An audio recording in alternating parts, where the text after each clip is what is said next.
Rosie and Bill Show wish to thank our primary sponsors. The Mallon Agency, located in Springfield, PA, where they take pride in exceeding expectations every time. Anthony DeCecco and our friends at Tennis Addiction are ready to serve all your tennis needs at their beautiful facility in Exton, PA. Welcome everyone to the Rosie and Bill Show. Our guest this week is a chart-topping songwriter, singer, actor, author, and most recently, he's been on a mission to bring people together with the help of his new song and video. Please welcome to the Rosie and Bill Show a man of many, many talents, Mason Douglas. Mason, welcome to the show. Oh, thank you very, very much for having me. Super pleasure to be here and can't wait to talk with you all. Yeah, Mason, we understand that you wear a lot of hats in Nashville, but we want to start back to, I guess you grew up in Tucson, Arizona, right? I did, yeah. Grew up an Air Force brat out in Tucson. I was born in Glendale, just outside of Phoenix, but we moved around a bit and got to hang out in Hawaii. I lived in England for a little while when I was little, and Virginia. But yeah, Hawaii was awesome because I was just starting to remember. I was starting to appreciate traveling, and then and landed in Tucson for when my dad retired, and that's where I grew up, went to school, and that's where I left right before I came to Nashville. Well, how would you say that being the son of an Air Force pilot and moving around like that and really having the opportunity to experience so many different places in the country, how did that shape you not only as a person, but also as an artist? So that is one of the people ask, what are some steps we can take to, as we'll dive into this whole thing, but how can we minimize division? How can we cancel division? What can we do? For me, one of the first things is education. And one of the first things I learned in my life with all that traveling, especially overseas, abroad, was just how good we have it here in America. And so that shaped me a lot. I was able to appreciate, because I was able to see firsthand, exactly what America was compared to other places, and how they live, and lifestyles, culturally, poverty levels, and so many different aspects. And it really clicked in early that, man, we got pretty good here. We're also in Tucson. We're about 60 miles from the border. So back then we could go down to Mexico and cross over, super safe, go shopping, have a fun day and come back. Nowadays, a little bit more dangerous, but even just that journey, you'd walk by and the border would be there, just a chain link fence, and you'd see these cardboard boxes in some cases sitting there. And it was amazing to see night and day just how different the American side was from the Mexican side. So yeah, that travel and that experience really shaped my appreciation for this country, for sure. That's the first thing. The other side is the fighter pilot mentality. My dad was a fighter pilot, so I got to grow up with those ideals thrown around the house. Lots of off-color jokes and stories about Vietnam and all that crazy fighter pilot lore that you hear about, and that was running through my household. So that was another big defining moment that I didn't know at the time, but looking back, it was really molding what the messages is that I'm bringing these days. Along those lines of kind of growing up and how you became the artist and person that you are, I also understand that you listen to a lot of different types of music, and your mom was a big Chris Ledoux fan even before people knew who he was. And he's actually the reason I got into country music 30 years ago. But there was something about an Alan Jackson concert that you attended that really impacted you. So can you share that with us? Man, you've been doing your digging, haven't you? Man, that's some good research right there. Yeah. I fell in love with country when Garth came. I was listening to Def Leppard and Tears for Fears and even Donny Osmond and Motley Crue, Guns N' Roses, Pearl Jam. And then this guy, Garth Brooks, comes along, and that just completely upended everything. And when he had the line in Much Too Young about God bless Chris Ledoux. And so I was like, hey, Mom, I got to go get some Chris Ledoux tapes because Garth Brooks mentioned him. I got to go see what this guy's all about. And she goes, come here, Sonny boy. And she goes over to her little tape rack, opens it up, and it's just stock full of Chris Ledoux. I'm like, what? Mom was cool, and I didn't know it. Oh my God. So that was one of those moments where Mom just, she destroyed any perception that I had of her country coolness, because she was definitely country before it was cool, no question. But yeah, my sister, she was 4 years older. She would always be telling me the cool bands, and she'd be blaring that boombox in her room, so I'd get to hear this stuff, and I'd be like, oh, that's cool. I got to learn what these songs are. But yeah, country was never huge. The cool thing about growing up that way, though, was I was getting the rock and the pop influences myself and through my sister, because that's what I was interested in. But mom was having the country on when we were driving somewhere in the background or in the other room. I was absorbing this the whole time. So when I all of a sudden had that appreciation for country, I realized I had the encyclopedia kind of already starting to be written in my brain from just what she was listening to. I knew who Ricky Van Shelton was. I knew who George Strait was. Who the Judds were and who Hank was, et cetera, et cetera. So it really benefited me once I decided to turn the corner. And you can hear, though, in some of your music, that fusion, though, of those cool. I'm glad. influences, I think. That's awesome. Yeah, I can't get rid of the 80s or 90s country whatsoever. I've tried, but it just keeps popping out. So I have to, in collaborations, I got to go to the super pop guys in order to balance out my 90s country, and we can meet somewhere in the middle. Well, it's all good stuff there, Mason. What prompted the move to Nashville? Like, when did you go from just being a fan of country music and music in general to playing and singing and writing? Yeah, it was I was at a party with my best friend, and still my best friend to this day, and we were at a house in Tucson, and he picked up he knew guitar. He didn't sing much, but he knew the guitar. And I was a huge Garth fan, but I didn't sing much either. But he started playing the dance, and I was like, oh, I know this song. So I started singing, and the whole crowd came around, and so we started playing out. We started doing gigs at little bar and grills around town. We go up to Phoenix and Flagstaff and play the state in the area, and just have us a little blast being an acoustic duo. We were named the Two of Hearts, and then somebody said, what, the Two Farts? And we said, oh, we got to change our name. So we became Shades of Gray and Heather's Intention, all sorts of different names. But that was where it all started. I was going to, you mentioned that Alan Jackson concert. I went to that and I just saw him play, and something just hit me that day. I never really considered it as a true career until going to see him. And it was just one of those defining moments. I remember standing there watching him and just feeling it. I just totally felt it come over me. And I was like, okay, well, I can do that. That's a possibility. That's something I can do. And then here's the cool part that I always go back to, and I want to reach out to this guy because I look him up every now and then to see what he's doing. But I was a MIS major in college, so I was doing computer programming and interface design and all that, technical stuff, yada yada. And I was getting ready to be hired by IBM, and they were just going to do a group hire. They're going to send me to Boulder, Colorado, and I was like, okay, well, let's check this out. That's cool. And it was very Plan A. It was a very structured Plan A item. And then this guy, Jack King, he was the recruiter for IBM, and we sat in the building of Old Main. If you guys ever see pictures of University of Arizona, there's a giant building at the end of the mall, and it's called Old Main. I sat in the basement, and he asked me that typical interview question. He said, what would you be doing right now if you could be doing anything? I said, oh, well, I'd be in Nashville writing songs and playing and singing. And he goes, well, why aren't you doing that? And it was the first time anybody had ever truly validated, saying, well, you can do it. What are you doing talking to me here? And he was dead serious. He was not even being sarcastic. He was like, well, what are you doing with me then? If that's what you want to do.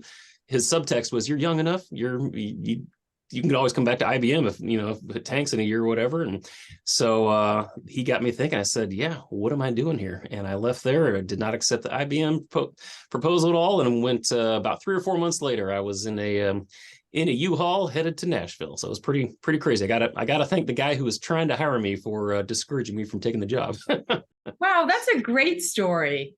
I love that. Yeah, I go back to it in my brain, and I just, it's one of those, branching, one of the crossroads. Like, if I took that one, where would life be if I'd have gone that way? But instead, I took the definitely the path less traveled in that group, for sure. Yeah, it's one of those everything happens for a reason moments. There's a reason why you two met and he said what he said. But the fact that you actually were willing to take it in and then take action, a lot of people, they just would have moved on and just said, oh, yeah, but I'll take the job. You actually took it to heart and really gave it some thought and then took the action, I think that's where it drops off with a lot of folks. Yeah, and it's 3 words. He could have just said, "Oh, that's a great answer. That's cool. We'll write that down, jot it down, and then the next question." But the fact that he looked me dead in the eye and said, "Why aren't you?" And I was like, "Oh man, here's some deep digging. Oh, why aren't I? What am I, chicken?" So yeah. Well, he was probably saving himself some rehiring 4 months down the road also. You know what I mean? So it was very wise for him to just call you out on it right then.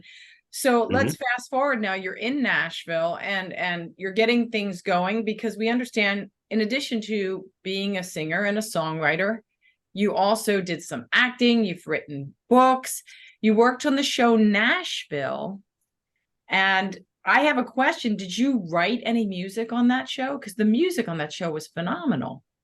I wrote so much music for it, but it never got accepted. So, yeah, we were pitching that thing every other day. Just it was kind of a closed, tight circle. Once you got in there, it was very kind of, it was tough to break through.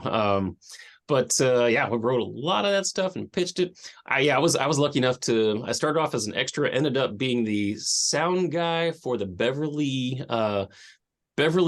restaurant, or Beverly bar, I guess, that Deacon was opening. So if you go to, I don't even know what season it was by that point. But I remember, Kelsey Ballerini was playing up on the stage and I was looking like I was running sound, and then Chip comes up and yells at me, etc. And then next episode, we're all gathered around. It was just cool to have a kind of a character and a part. And I love, as far as acting, I don't want to be a Shakespearean to be, I don't want to be doing that or anything. I love being on sets and seeing the process and watching it all happen. And I think it's fascinating. Again, I think it's too much pressure to be totally overly Hollywood, but I think it's a fun thing to do, definitely on the side. For sure. Now, one thing I wanted to touch on, Mason, is the fact that, those songs that you submitted, to Nashville, they may not have been picked up, but many, many others have been over the years. And I wanted to just focus on 2 of the songs that you played a part in. And one was you wrote for your childhood hero, John Schneider, Can I Buy You a Beer? And the other, for Kid Rock, became your first #1. So what were those experiences like? Oh man, those are those more moments, very full circle, especially with John. When I was 4 years old, we lived in Hampton, Virginia. My dad was stationed at Langley Air Force Base, and we would go up to Busch Gardens in Williamsburg. And if John Schneider was playing, we'd be there, because I was such a Dukes of Hazzard fan. I was just Bo Duke all the way, dressed up for him as Halloween. It had all the lunch boxes, and I just had to go see Bo Duke. And so we'd go down there, and I knew all the knew all the words to his songs. And I was telling him later, rather be number 34 in Atlanta than to be #1 in LA was kickoff track to one of his albums. And I just had that thing on repeat over and over and over and over and over and over and over. And I can still sing that thing to this day. And so, yeah, I grew up, John Schneider was, became part of my childhood, and I didn't think much about it. And then I was in my publisher's office one day, and she said, "Oh yeah, you ever heard of John Schneider?" I said, "Yeah." And she said, "Well, he wants to cut a couple of your songs." I'm like, "What? Hold on a second." And next thing I knew, I'm in the studio with him, watching him record. And next thing I know, I'm going to a show in Franklin, Tennessee, and he's got the song on his t-shirt. So I had to buy one for the whole family. And he has got the video out for Buy You a Beer. He also had another song called Kid from Somewhere that I'm super proud of. I love that song. It's one of my absolute favorites I've ever written. And so he recorded those 2. And it was just, like I said, it's one of those hero moments where I'm probably not going to retire off of it, but it was just such just to hang out with John, to be recorded by him and be part of that whole thing was unbelievable. Kid Rock, that was kind of another weird full circle thing. When I first got to Nashville, I was working for an asphalt company, and we'd go out to these, this was in 2000, and we'd go out to job sites, et cetera, and be hanging out. But these guys were into heavy metal and hard rock that I was hanging out with. And so they'd be blasting just all the new heavy metal stuff that was coming out. And then they'd start playing this guy, Kid Rock. And it was back when Ba Went to Ba and Only God Knows Why. So he was really the first new artist that I was introduced to, and I dug when I came to Nashville. And again, didn't think much of Kid Rock. And then all these years later, we get introduced, we start writing together, doing some tracking. And then, yeah, oddly enough, I come to Nashville to be country singer, songwriter, and my first number one is in all genre Billboard. It's in hard rock, rock, rap, and just all these genres, nothing country whatsoever. But it's just so funny how the circle turns sometimes. But again, just so many good blessings and victories all around when those little things happen there. It's pretty unbelievable. Mason, you're such a down-to-earth guy. I mean, as you were telling both stories, but in particular the John Schneider story, I was like, I'm so happy for you. Yeah, I know people who have had their songs recorded by Garth and their songs recorded by like George Jones, and there's like, oh man, it was a hero moment. And for me, I couldn't put anybody above John as far as my hero, the first one who got me doing what I'm doing, the first songs I sang that I knew the words to, that the guy I learned how to spin a record to. And so, yeah, it was, again, I would take a Garth cut any day. A George Jones would have been great, but I would have traded them all for John Schneider cut, to be honest. Mason, let's fast forward now to your current song, I Miss America. Bill and I both listened to it, and the lyrics are so compelling. It's just a really powerful song. What was the inspiration behind that song? Sure. Well, first off, the easy part is I knew the term Miss America was hanging out in my brain. I had that down in my hookbook as a songwriter. I got hundreds of these titles, and I knew Miss America, but not the pageant. I knew it was going to be I Miss America, and didn't really know how to write it yet or what I was writing it for. I just knew that I wanted to write it at some point. And then yeah, my buddy Clarence J, he wrote the song Friday for Rebecca Black that went absolutely viral, billions of spins and views on that. Again, the guy's a studio and virality genius there. So we met at a local songwriter showcase here and decided to get in the studio and start recording something, or at least writing something. And we started talking about our kids, about the world, about the town. And yeah, just ultimately about the country and where it's at. And we were both completely on board the idea. And again, he just started building a little track there. But I was like, man, if we're talking about all the stuff going on in the country right now, I was also just coming off the We the People for Kid Rock. So that was still a steaming engine there. And I was like, well, I got something red, white, and blue if you want to aim at that. And this Miss America title, he's like, oh man, I absolutely love it. So then we just sat and talked about, what do we miss about America? What did America used to be in our heads? What do we want it to be again for our kids? He's got kids, and I got my new 2-year-old, and we're like, what do we want to do? I heard it best put earlier. There was that the country right now is like a beat up house that we get to rebuild. We get to make it pretty again. So how do we want to rebuild this house? How do we want to refurbish it? And what we get to do that with our kids and let them kind of rebuild the house to their level as well. So we just started talking about that, and that's where all those lyrics started pouring out. It used to be John Wayne, James Dean. And then obviously there's all the kneeling stuff, standing tall with a backbone. There's a Rockwell, rock and roll. Man, it just once we hit it and touched on it, it had been festering inside of me, I guess, boiling up. And and we made sure that we didn't. Obviously, the Kid Rock, We the People was extremely one-sided. We know which side it was. It's the Kid Rock side. There's no question.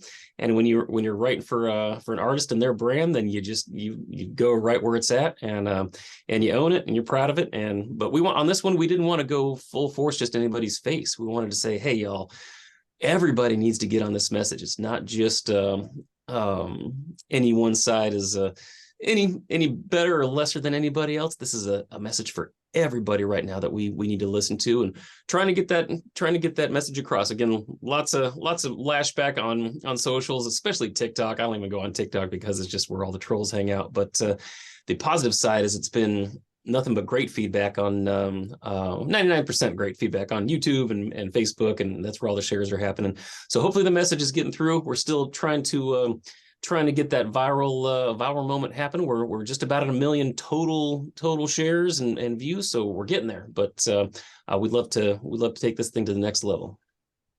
Well, Mason, I have to tell you, one of the things I thought was pretty cool was over the last, week or two, I've looked on YouTube, and every time I go back, because I've probably watched the video 20 times. I just love it. And every time I go back to watch the video, it's got another 5,000 or 10,000 views. So Good. it's growing, it's growing, it's growing. And one thing, I'd be remiss if I didn't touch on this, because I've heard you mention a phrase that I think really kind of embodies what this song meant to me. And you used a phrase where you said, agree to disagree, unity. And just like, what a concept. So could you just talk a little bit about that? Because you've in so many different wonderful ways, I think, talked about some ways outside of the song where we could really start coming together. And I really give you a lot of credit for that.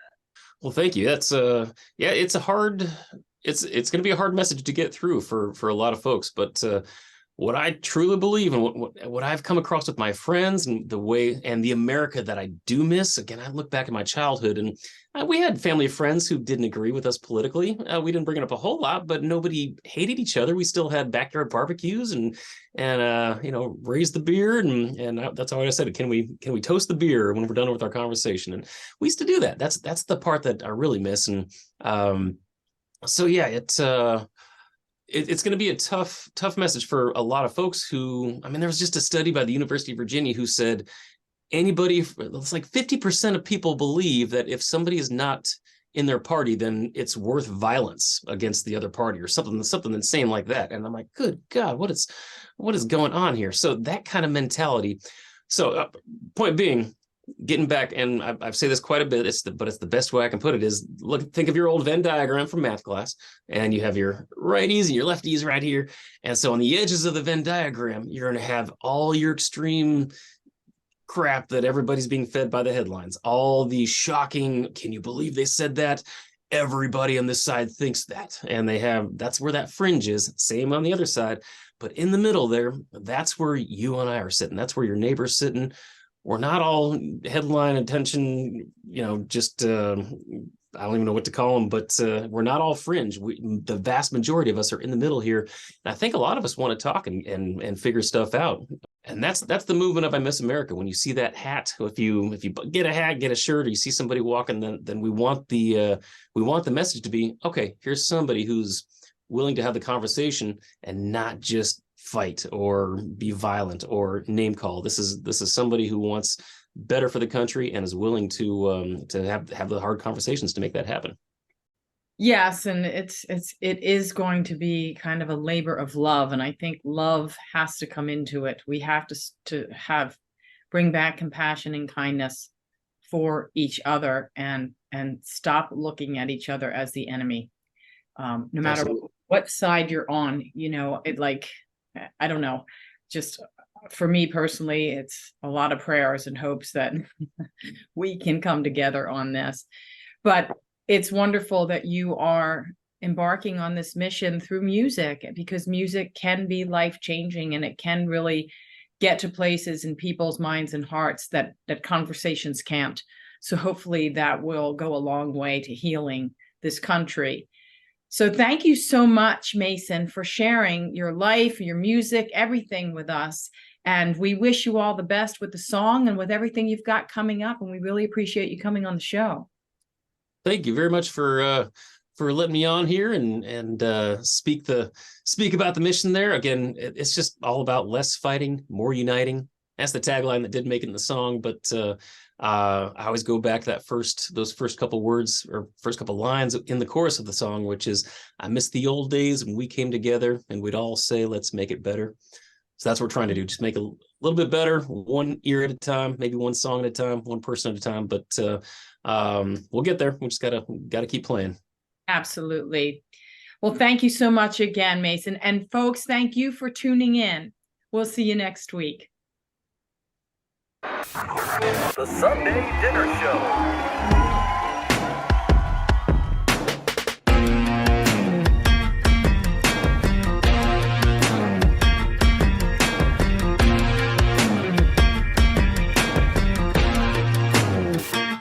We used to be John Wayne and James Dean, from sea to shine and sea. We used to be baseball and apple pie, bringing on the American dream. We used to be Rockwell and rock and roll, standing up for the stars and stripes. We used to be, oh say, can you see?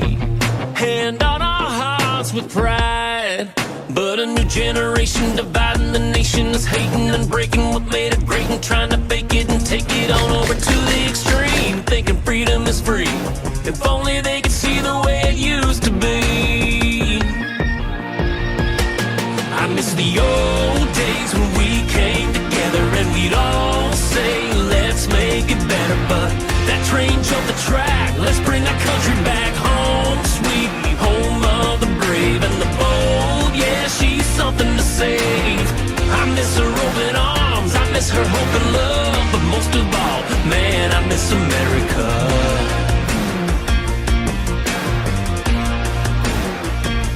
We used to be the golden ring, the ivory tower, standing tall with the backbone. We used to be first world superpower. Now they're laughing all the way back home. It was essential, the presidential was consequential for the century turned into a crash and a burn. And then the truth was buried by who's red, who's white, who's blue. I don't give a damn to you. I miss the old days when we came together and we'd all say, let's make it better. But that train jumped the track, let's bring our country back home. Sweet home of the brave and the bold, yeah, she's something to save. I miss her open arms, I miss her hope and love, but most of all, man, I miss America.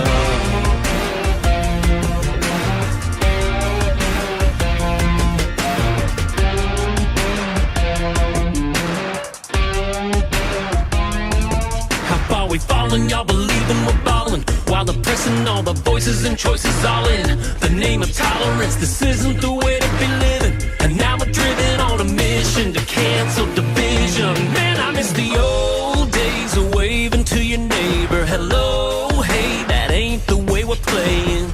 The way the odds are stacked, gotta take our country back.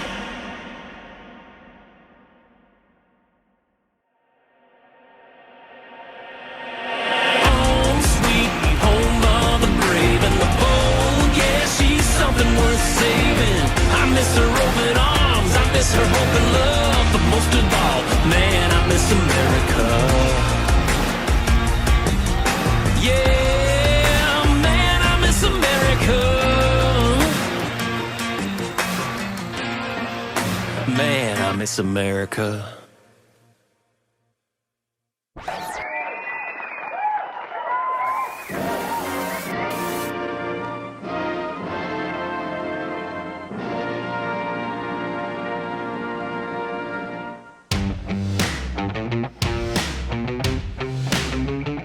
This week's episode has been brought to you by Doherty & Company Insurance Services for all your business and personal insurance needs. Our friends at Tennis Addiction in Exton, PA. And the Malin Agency, where exceeding expectations is how they do business. Interested in becoming a partner in positivity? Send us an email, rosieandbillshow2018 @gmail.com.